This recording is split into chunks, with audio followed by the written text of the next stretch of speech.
So hi guys, I'm Clarence Lloyd Aypusa and I'm from 1ITE and nandito kami ngayon para i-present ang aming research project. So ilan na natin. So ayan, ito ang aming main frame na nakalagay ay Laguna College University, and ito kapag pinindot mo yung proceed magkakaroon ng error. So, let's start. Ano na tayo ng register na tayo.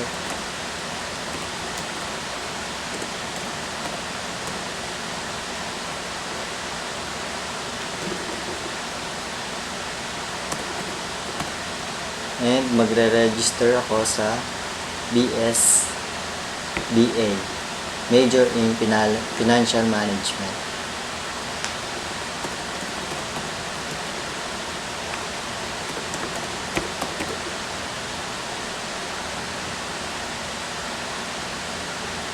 So, yan guys.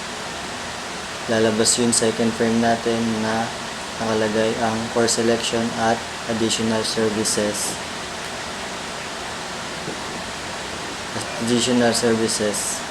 Yan. Kapag pinindot mo agad yung enroll, ilalabas ulit na error. At kapag kinlik mo tong checkbox ng course selection, lalabas agad siya sa JTable. Tulad nito. Tapos dito rin, kagaya lang din sa additional services. Tapos pag kinlik mo yung calculate, lalabas yung total ng iyong i-enroll na subjects. Tapos pag kinlik enroll, yan, lalabas na are you sure.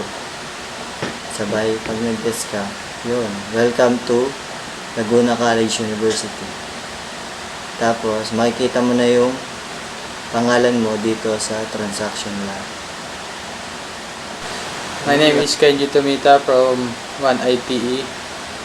Ngayon tatry naman natin mag-enroll sa ibang program. Ako? Baka mo, wait pa rin. Mute mo naman din pag nagka-text ko. Hindi ka pa. Middle mo.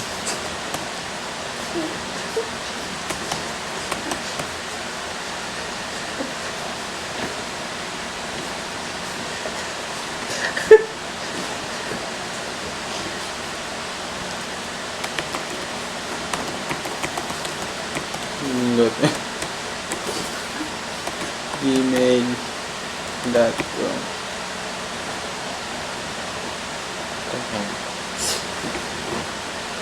Proceed. Ano na ba? Mamimili na tayo ng select mo naman. Lahat? Gusto na eh.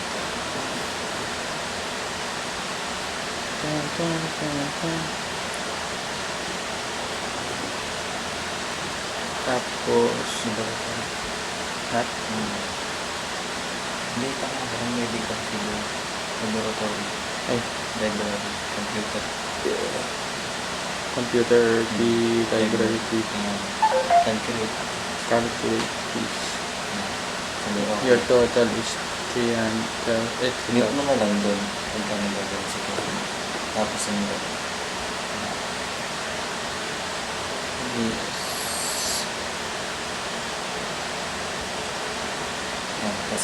So ngayon, makikita natin sa JTable na naka-enroll na ako.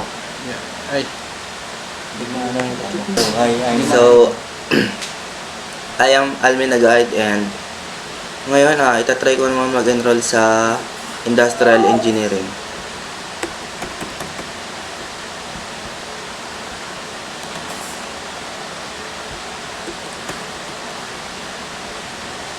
So, maglagay tayo ng age 20.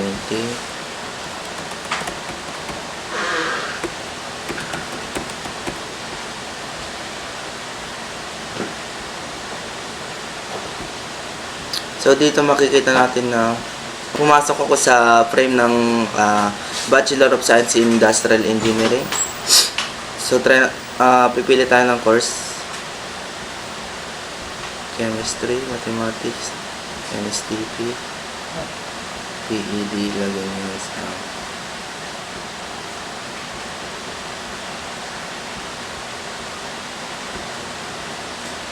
So, dito mag-a-appear ang total cost ng ating mga piniling course at additional services.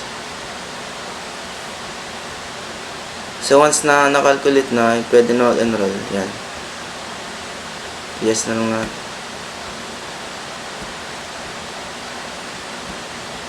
So, dito makikita natin na nakapag-enroll na ako sa Laguna Colleges University, which is ito. And kasama rin ng mga payment fee na binayaran ko. Error handling naman. So, ito naman yung error handling namin. Ulit.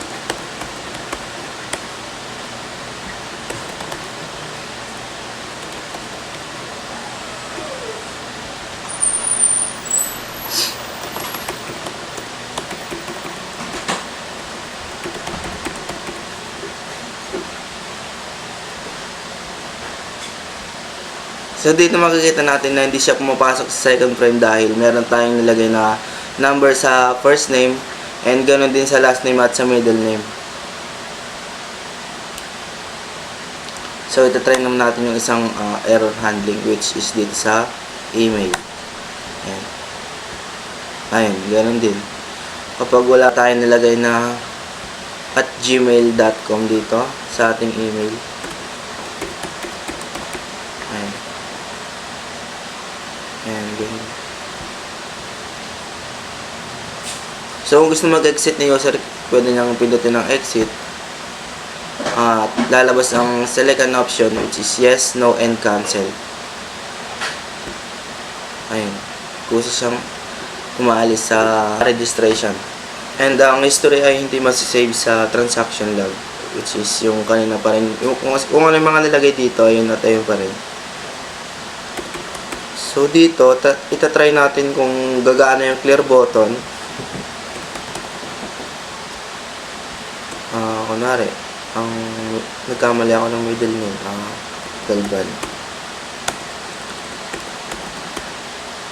Dito, tatry natin yung clear button.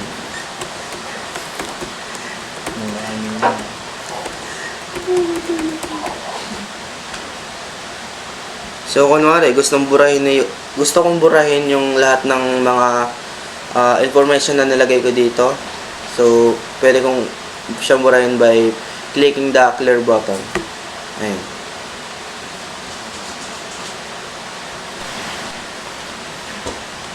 So yun, good day, my name is Angelo Ryan D. Villanueva, and today I'm going to explain naman yung ating source code dun sa ating registration system. So dito sa ating registration system, gumamit kami ng dalawang frame. So yung una is si student registration system, and pangalawa ay si course selection frame. Then dun muna tayo kay student registration system na frame. So dito, gumamit tayo dito ng JTAB pane. Gamitin tayo ng JTAB pane para sa dalawang tabs, which is yung enroll tab, pati din yung transaction log. So una, dun muna tayo kay enroll tab. So kay enroll tab, gumamit tayo ng mga text fields such as yung first name, last name, middle name, email. Then gumamit tayo ng radio button for male and female selection, and then si radio button for male and female is in-add natin siya sa ating ginawang button group na pinangalanan natin na RDO button group sex.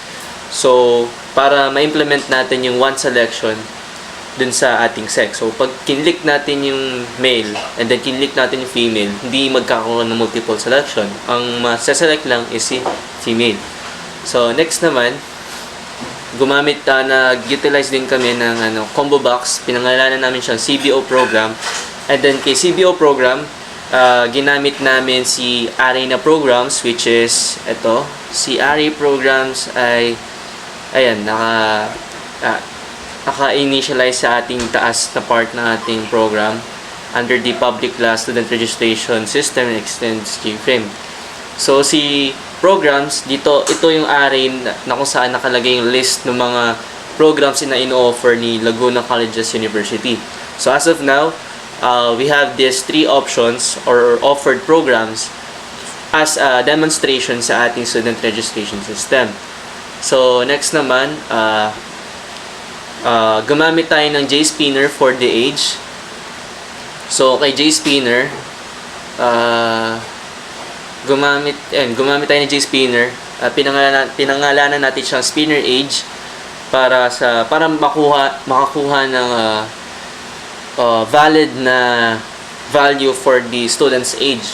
So, si Spinner ay naka-base or naka-minimum kay 17, and then naka-maximum until 100, just to be, maaaring di natin alam yung mga tao na kahit matanda na gusto pa rin mag-enroll for the university. So, ang base nating age dito is 17, which is yung considerable na valid na age, considering other special cases na kung saan pwedeng makapag-enroll ang isang student. So, dito din sa Enroll tab, gumamit din kami ng J buttons for Proceed and Clear. So, si Proceed, dun muna tayo kay Clear na button. So, si button Clear, siya yung charge para ma-clear yung progress ni user dun sa ating Enroll tab.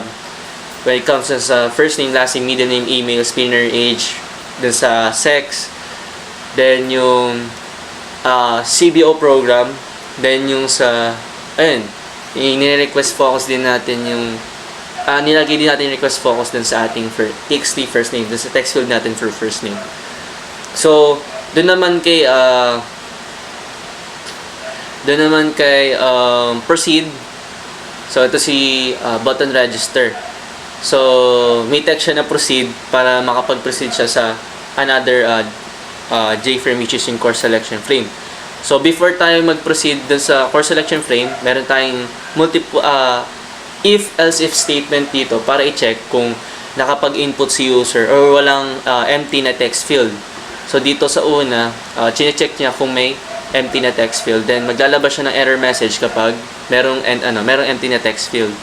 Then, sa else-if naman, sa else-if statement, dito naman chine-check kung yung input na user dun sa first name, last name, middle name niya sa email, and then dun sa email is valid. So, ito siya. So, gumamit tayo dito ng if statements na na magkakahiwalay since, individually natin siya chine-check. So, per if statement, gumamit tayo ng una muna doon sa names. Sa first name, last name, middle name. Gumamit tayo ng user-defined method na pinangalan ng verify first name, which is nandito sa ating lower part ng ating program. So, si verify first name is kinukuha niya yung text doon sa text field ng first name. Then, kapag kinall out si verify first name, call out din niya si verify name, which is user-defined method din na kung saan doon nakapaloob yung ating regular expression na gumamit tayo ng pattern and matcher class. So, dun sa given nating regular expression, which is yung name regex. So, si name regex, ito ay yung ating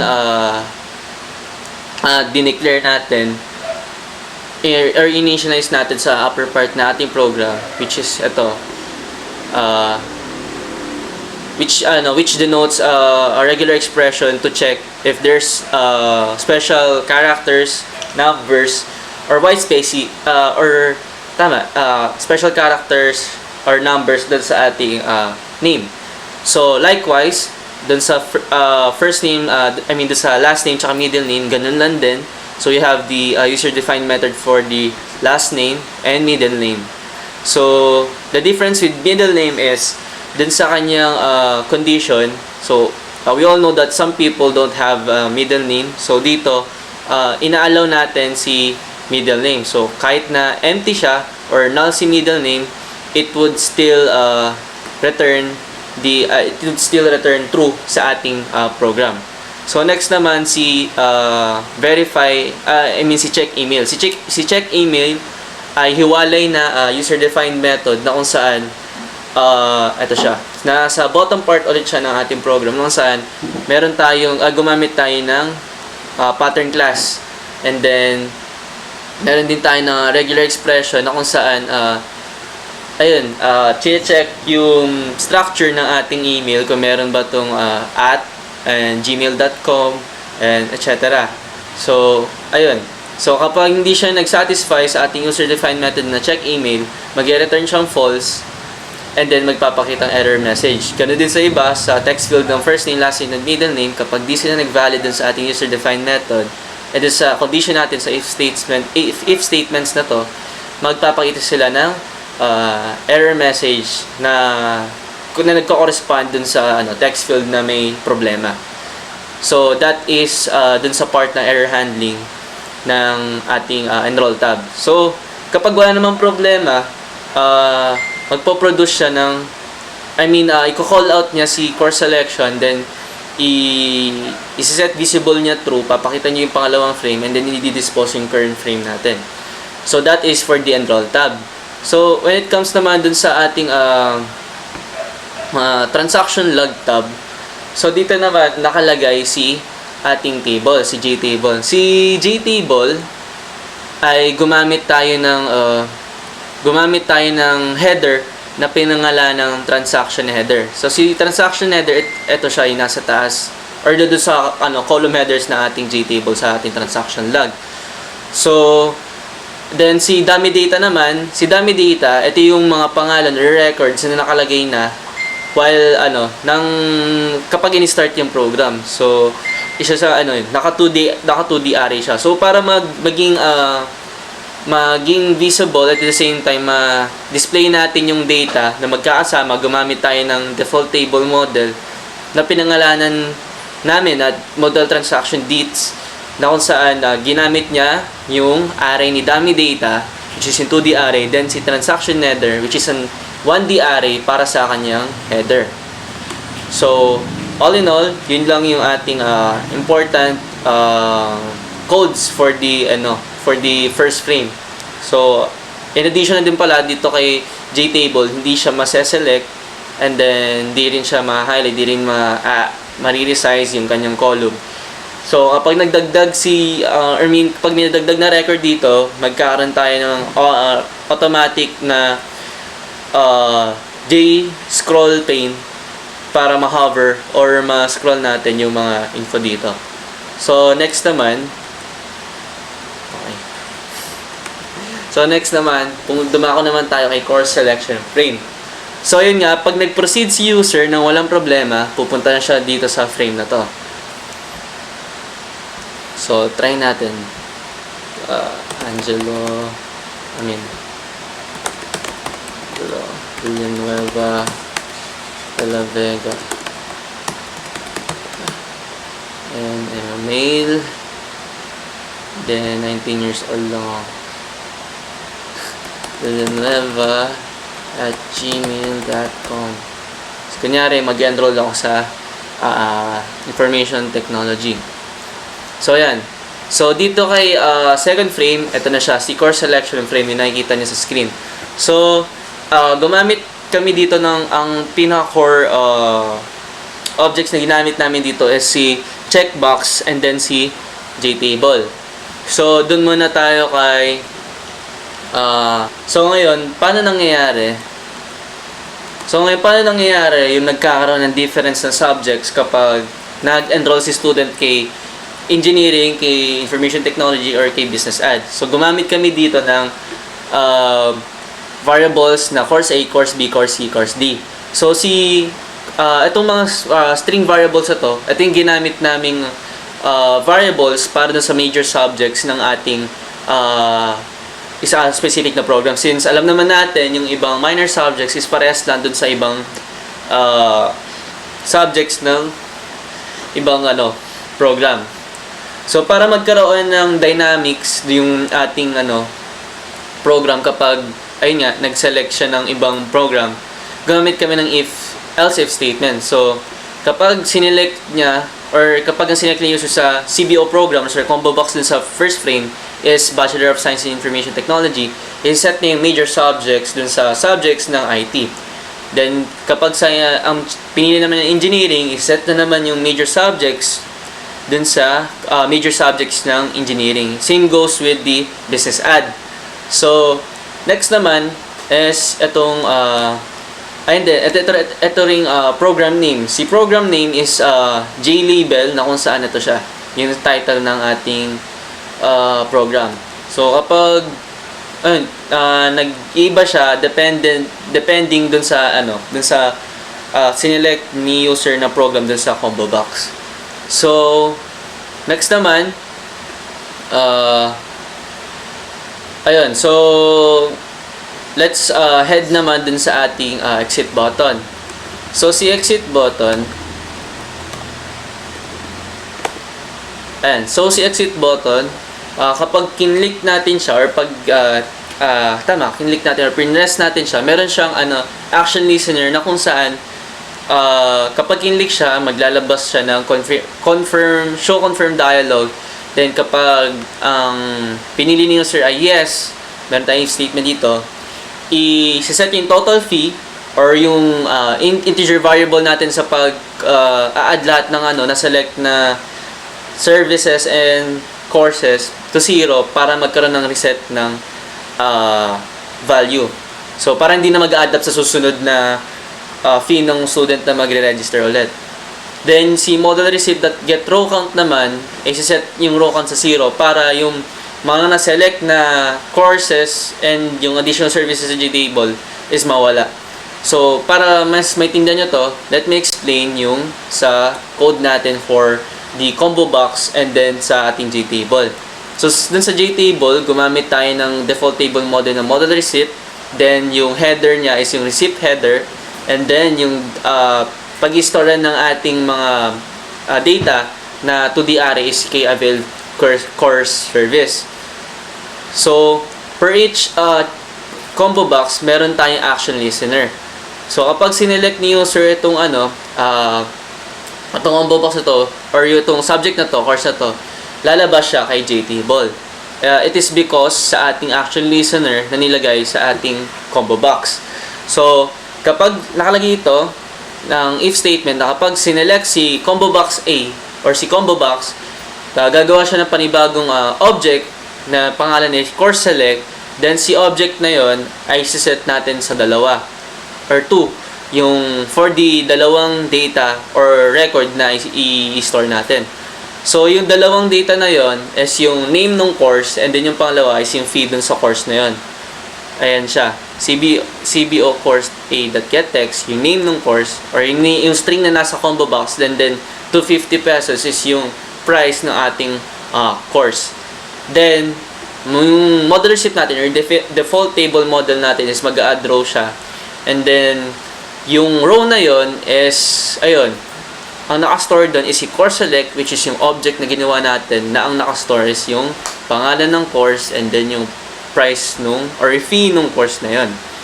Then after nun, si total fee, which is yung integer variable natin na nag-add or nag-store ng overall fee ni student, basis sa na-select yung course and additional services, i-add niya yung course fee dun sa total fee.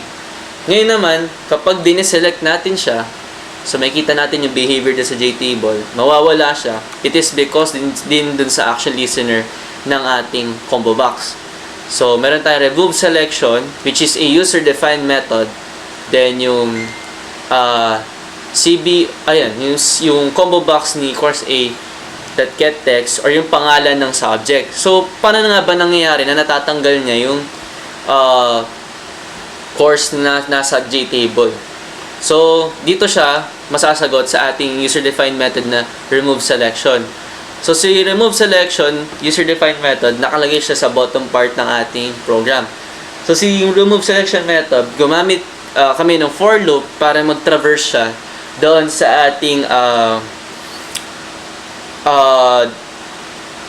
default table model doon sa ating first column, which is doon nakalagay, di ba, ang ating pangalan ng subject, which is yung introduction to computing.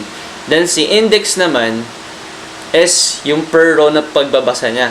So, kung may nabasa si user, I mean si may user-defined method na remove selection na ang pangalan is yung sa CBO course A.getText, yung pangalan, i-listing niya sa combo box, checkbox, i-remove niya yung selection na yon with the corresponding index of the yan, ng row.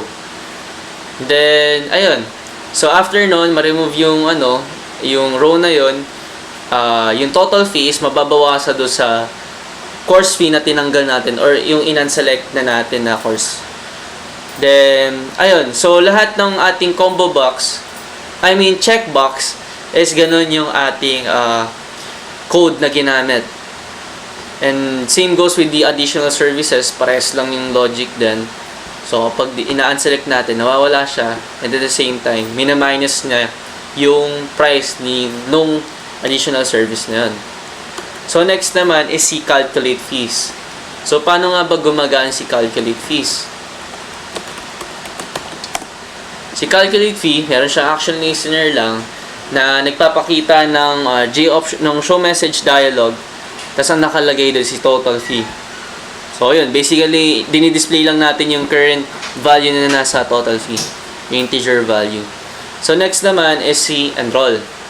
So, dito kay enroll, dito na nakapaloob yung ating error handling. Kapag si user ay walang sinelect na subject, ayun, ng core subject, magpapakita siya ng error message dialog or ng show message dialog na may error message na ayun nga, hindi valid yung yung assessment breakdown niya. Then kapag ayun nga, nag-select naman si user ng mga ng valid na number of checkbox na or courses na kailangan niya, dito siya pupunta kay else statement. So kay else statement, dito na natin nililipat yung student record na nasa first frame and then yung fee niya na nasa second frame doon sa transaction log tab na kung saan nakalagay yung ating JTable for the transaction details. So, dito, gumawa tayo ng object na new transaction pangalan and then may 8 tayong columns na i-fill out or 8 na data na i-store. So, yun yung first name na naka first frame, and then yung last name na naka first frame, then middle name, email, yung gender, yung sex, and then yung program, ayan. And then sa program naman, meron tayong if-else statement dyan, ayun nga, nakabase dun sa sinelect dun sa combo box kung alin yung ipapakita na acronym. So, pag Bachelor of Science in Information Technology, BEST IT. So, pag Industrial Engineering, BEST IE. Kapag Financial Management, sa Business at BSBA FM.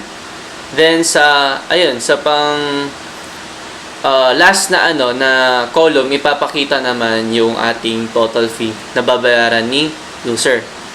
Then, after nun, magkakaroon tayo na reset ng progress or data dun sa ating model receipt na nasa ating course selection frame, and then yung total fee mare-reset sa 0 para sa ating susunod na registration na mangyayari. So, after nun, mag-add ng panibagong row dun sa ating JTable dun sa ating transaction details, and then magpapakita siya ng message dialog na you are now enrolled, welcome to Laguna Colleges University, congratulations. So, ayun. So, all in all, that is the program or source code ng ating aming final research project for the student registration system that includes the transaction details of the students. So thank you for listening, and we hope that you have learned something in our project. And good night.